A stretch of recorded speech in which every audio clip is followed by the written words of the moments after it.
let's go. Sit down. We are a bit late. So, in the meantime, I surrounded myself with young people my age. Thanks for being here. He has developed a theory connecting climate and social issues. He is the president of the Belgian Socialist Party and the mayor of Charleroi. Let's welcome Paul Magnette.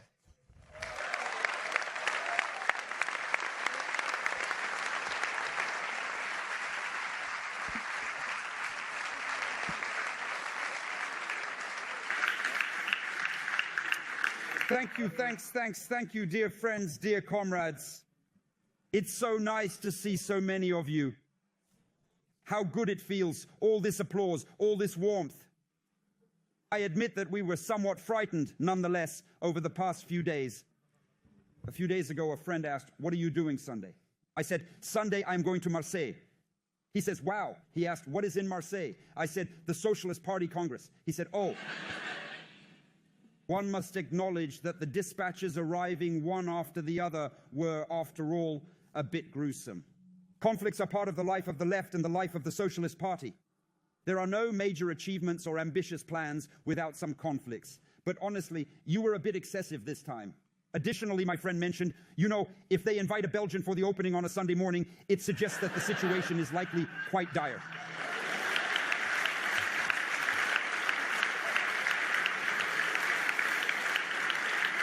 Now, ultimately you are here, and yesterday afternoon, just as I was about to leave Charleroi to meet you, I heard about the miracle of Marseille, a major agreement. There it is. That's how it goes by the Mediterranean. By the Mediterranean Sea, the finest things from history always seem to be reborn. I'm confident that in the near future, we will look back on this 80th Congress held in Marseille as the dawn of a renaissance, the onset of a reconquest. There's no harm.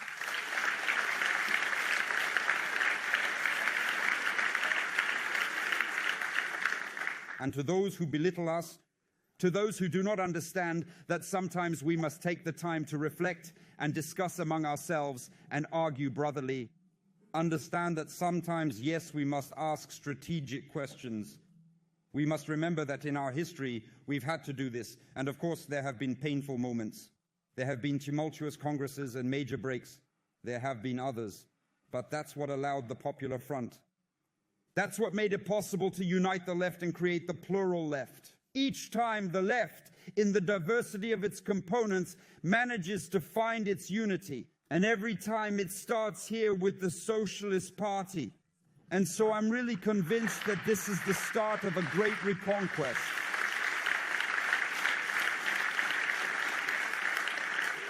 And the good thing about strategic debates is that when we have shouting matches about strategy, it means that we're basically in agreement on the substance. And no matter how many times I read one another's interviews, I have to admit I had a bit of trouble finding the major ideological differences. The question was how to do it. Mitterrand used to say, the method will follow. Yes, but the method will follow if we agree on the substance. And here, I think you are, and I even think we are, very much in agreement on the substance. The great, and that's key, the great, the very great, the absolutely great challenge of the 21st century, which will occupy us throughout even the next 2 generations, is the climate transition. Everyone understands it. Well, I say everyone understood, almost everyone. There is still one who, in a recent and solemn interview, asked this fabulous question: who could have predicted the climate crisis? Emmanuel, Mr. President, everyone but you knows. Everyone is aware that the climate crisis is approaching. Everyone knows it is already present. You need to get out from time to time. You must visit the territories, meet the locals, and get a glimpse of what is going on. But if everyone, or almost everyone, understands that climate transition is the major challenge of the century, the question of how we will face it and what responses we will provide does not yet have a consensus. For us who are socialists, The issue of climate transition is first and foremost a question of social justice. Because when we say we need to achieve carbon neutrality, when we say people will have to reduce their carbon consumption, we forget that people is a concept that doesn't exist. When you're a mother living alone with your child in public housing, that you do not have a car, that you do not go on vacation, that the clothes you wear are clothes that are bought in second-hand store, and you eat what you can, your carbon footprint is close to zero. Half of the French population emit less carbon emission each year than what is required that we aimed for the 2030 goal. It's obviously the 50% who are the least wealthy. And then alongside that, you have Bernard Arnault wondering in the morning whether they will take their yacht or their jet and to which of their many vacation homes they will go to spend the day or the weekend. And they emit more greenhouse gases every day than hundreds or thousands of French families. That is the true nature of the climate transition. If for half a century we have known we are heading toward disaster and we have not managed to organize this very large transition, it is because we cannot solve the question of climate transition without solving the question of social inequalities, and because it is at the heart and at the core of the ecological conflict.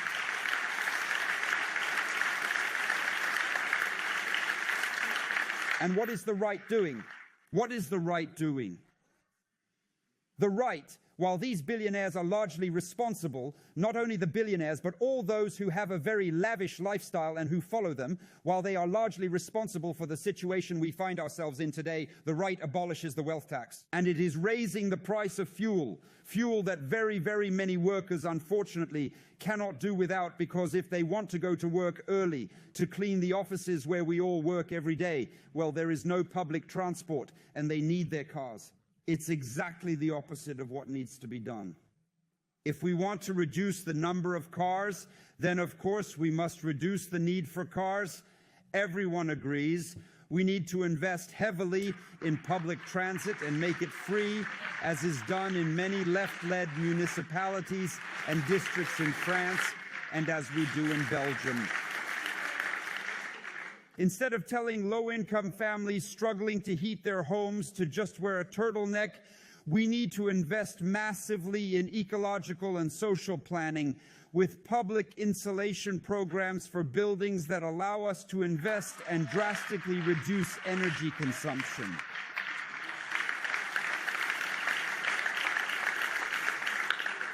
Rather than bothering people by telling them not to have a barbecue because it's bad for the planet and furthermore macho, we should invest in collective solutions, creating free school cafeterias supplied by local organic farms that help relocalize our food supply and make it accessible to everyone. The solutions we need are collective solutions. And we, socialists, are the only ones who can say it, and say it with strength, because we have over a century of experience. Because for more than a century, we know what inequalities are and how much they erode the social body. Because for over a century, in municipalities, in parliaments, in regions, we have innovated, we have brought collective solutions built with civil society, with unions, with non-governmental organizations, and we can rely on this history and this heritage to build the solutions of tomorrow. Now, of course, the right will say, yes, that's all well and good, but who's going to pay for these so-called collective solutions? This, dear friends, is truly the simplest question in the world to solve. Those who will pay are those who have money and who today aren't paying much at all.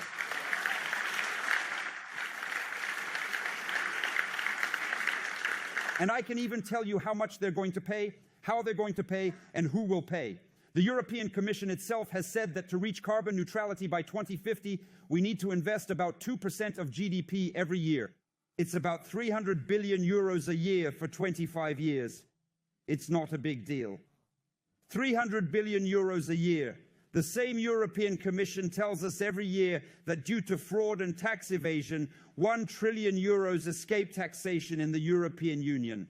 Thanks to multinationals, corporations, billionaires and fraudsters who do everything to dodge taxes, these 1 trillion euros are missing from the budgets of states, regions and municipalities, which should help finance this ecological and social transition. The answer is quite simple. I want to make a concrete proposal to you, dear friends and comrades. I believe we should not wait until the end of the year. We should not wait until we are in the campaign for the European elections. We need to act right away. And Olivier, I'd like to propose that together, Belgians and French, we have to start somewhere to understand each other. We share the same language, that together we launch a European Citizens' Initiative. This is a sort of citizen initiative referendum found in European treaties, which has rarely been put into practice.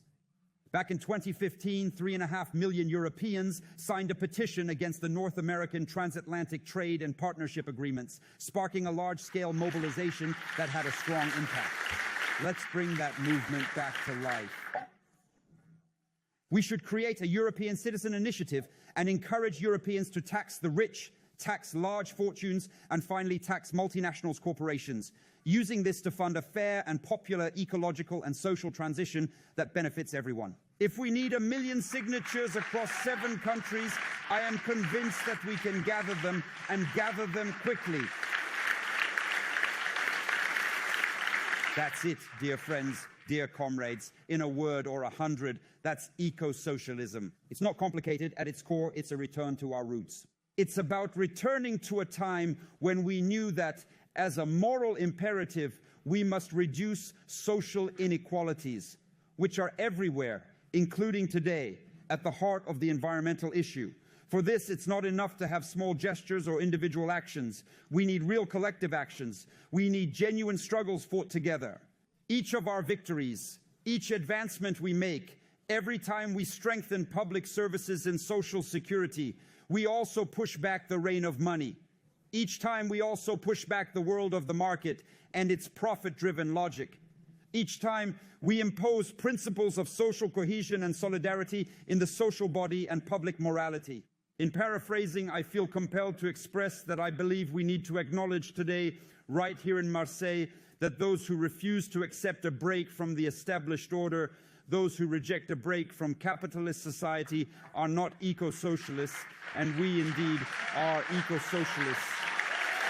Dear friends and comrades, let us cheer for Europe, the left and the Socialist Party. Thank you.